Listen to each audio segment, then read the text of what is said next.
नमस्कार मैत्रिणींनो, श्री स्वामी समर्थ. आजचा हा व्हिडिओ थोडा गंभीर आहे, पण तुमच्या आयुष्यासाठी तितकाच महत्त्वाचा आहे. कधी कधी आपण एखाद्यासाठी आपलं सर्वस्व पणाला लावतो. आपलं हसणं, आपलं रडणं आणि आपला संपूर्ण वेळ फक्त त्या एका व्यक्तीभोवती फिरत असतो. पण त्या बदल्यात आपल्याला काय मिळतं? फक्त दुर्लक्ष आणि अश्रू. तुम्ही कधी असा अनुभव घेतलाय की ज्या व्यक्तीला तुम्ही तुमच्या आयुष्याचा केंद्रबिंदू मानलं, जिच्या एका मेसेजसाठी तुम्ही तासनतास डोळे लावून बसलात, त्याच व्यक्तीने एका क्षणात तुमच्या भावनांचा अनादर केला. त्याने तुम्हाला दुखवलंय, कदाचित फसवलंय, किंवा त्याहूनही वाईट म्हणजे तुम्हाला पूर्णपणे गृहीत धरलंय. त्याला खात्री आहे की तुम्ही आजही तिथेच आहात, रडत बसलाय आणि जुन्या आठवणीत स्वतःला दोष देताय. त्याला वाटतंय की त्याची एक साधी हाक सुद्धा तुम्हाला पुन्हा त्याच्याकडे खेचून आणण्यासाठी पुरेशी आहे. पण विचार करा, काय होईल जर ही परिस्थितीच पूर्णपणे उलटली तर? काय होईल जर ज्या मानसिक खेळाच्या जोरावर तो तुमच्या भावनांवर नियंत्रण मिळवू पाहत होता, त्या खेळाचे नियमच तुम्ही बदलून टाकले तर? आज आपण एका अशा सायकोलॉजिकल लेवलवर बोलणार आहोत, जिथे तुमचे शब्द नाही तर तुमची शांतता समोरच्याला निरुत्तर करेल. आज मी तुम्हाला अशा एका मानसिक स्थितीबद्दल सांगणार आहे, जिथे तुम्ही त्याला जाब विचारणार नाही, त्याच्याशी वाद घालणार नाही, किंवा त्याला रागाच्या भरात ब्लॉक सुद्धा करणार नाही. कारण ब्लॉक करणं किंवा जाब विचारणं हे आजही तुमचं त्याच्यावर असणारं इमोशनल डिपेंडन्सी दर्शवतं. आपण याही पलीकडे जाऊन एका अशा माइंडसेटवर काम करणार आहोत, जो त्यालाही विचार करायला भाग पाडेल. ज्या व्यक्तीला मी इतकं कमी लेखलं, तिचं इतकं शक्तिशाली व्यक्तिमत्व मला आजवर कसं समजलं नाही? पुढच्या काही मिनिटात मी तुम्हाला अशा 3 पायऱ्या सांगणार आहे, ज्या तुमच्या आयुष्यातील पॉवर बॅलन्स पूर्णपणे बदलून टाकतील. हा तो टप्पा आहे जिथे पुरुषांच्या अहंकाराला जेव्हा तुमच्याकडून कोणतीही प्रतिक्रिया मिळत नाही, तेव्हा ते स्वतःच्याच विचारांच्या चक्रात अडकतात. हा व्हिडिओ केवळ एका नात्याबद्दल नाहीये, तर हा व्हिडिओ आहे तुमच्या हरवलेल्या आत्मसन्मानाला पुन्हा मिळवून देण्याबद्दल. ही ती सायकोलॉजी आहे जी आतापर्यंत तुमच्या विरोधात काम करत होती, पण आता ती तुमच्या बाजूने उभी राहणार आहे. जर तुम्हाला वाटत असेल की तुमचं रडणं त्याला बदलू शकतं, तर कदाचित तुम्ही स्वतःला अजून ओळखलेलं नाही. पण जर तुम्हाला खात्री असेल की तुमचं मॅच्युअर सायलेन्स त्याला अस्वस्थ करू शकतं, तर तुम्ही अगदी योग्य ठिकाणी आहात. शांत राहा, स्वतःला स्थिर करा, कारण आता स्वतःला सिद्ध करण्याची वेळ आली आहे.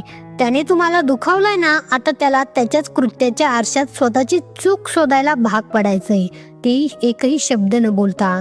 चला तर मग सुरुवात करूया त्या पहिल्या सत्यापासून. आपण नेहमी म्हणतो की कृती ही शब्दापेक्षा जास्त बोलकी असते, पण इथे आपल्याला अशा कृतीचा वापर करायचा आहे जी समोरच्याला पूर्णपणे विचारात पाडेल.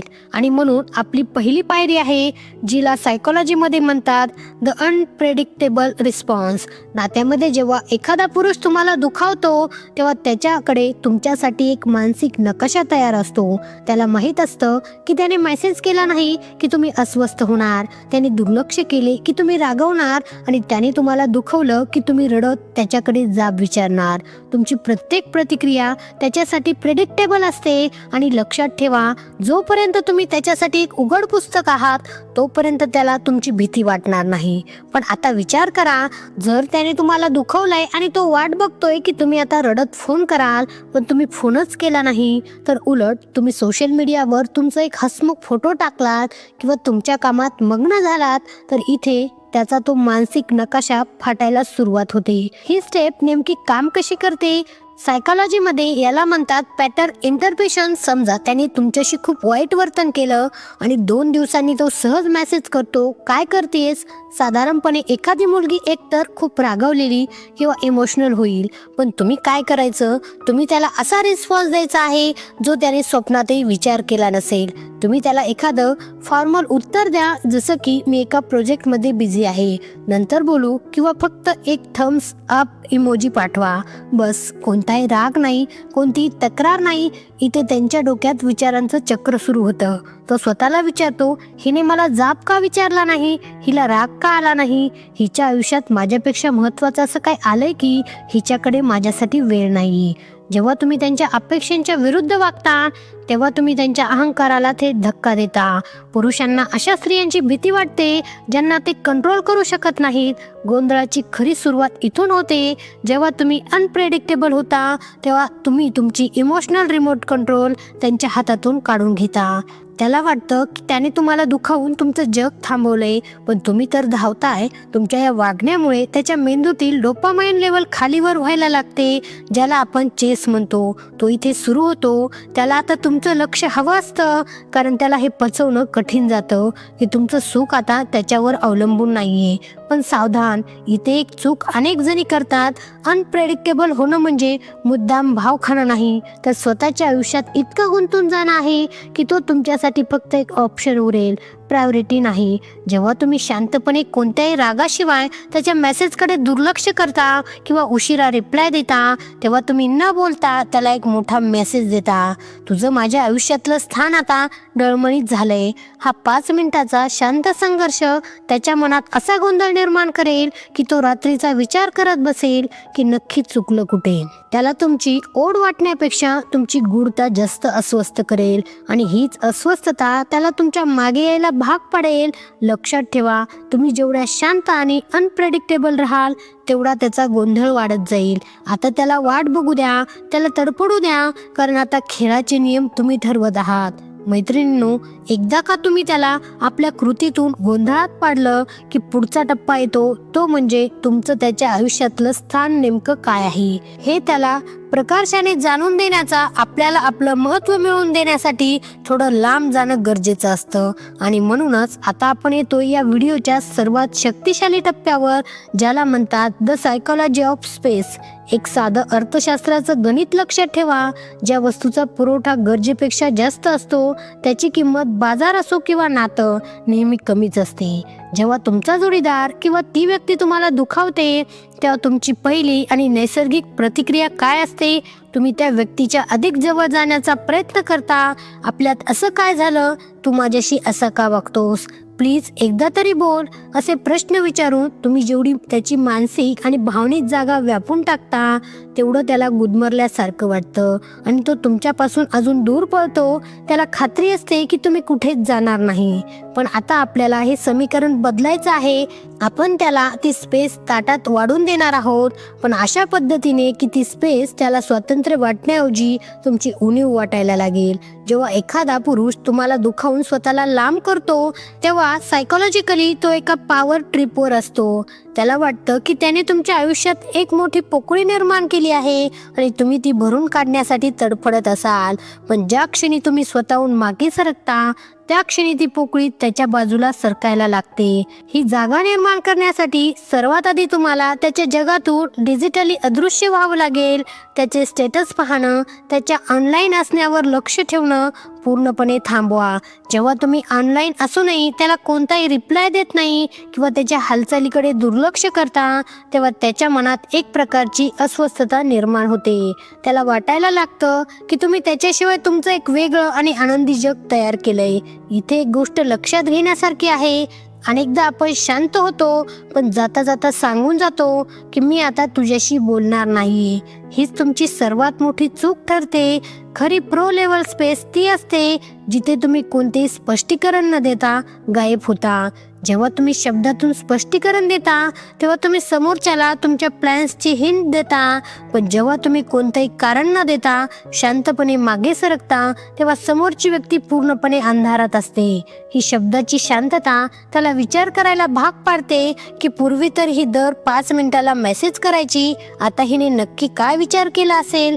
मात्र ही रिकामी केलेली जागा तुम्हाला फक्त त्याच्या आठवणीने भरून काढायची नाहीये.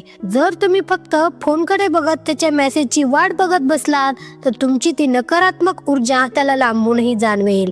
त्याऐवजी स्वतःला अशा कामात किंवा छंदात गुंतवा जिथे तुम्हाला खरोखरच त्याची आठवण येणार नाही.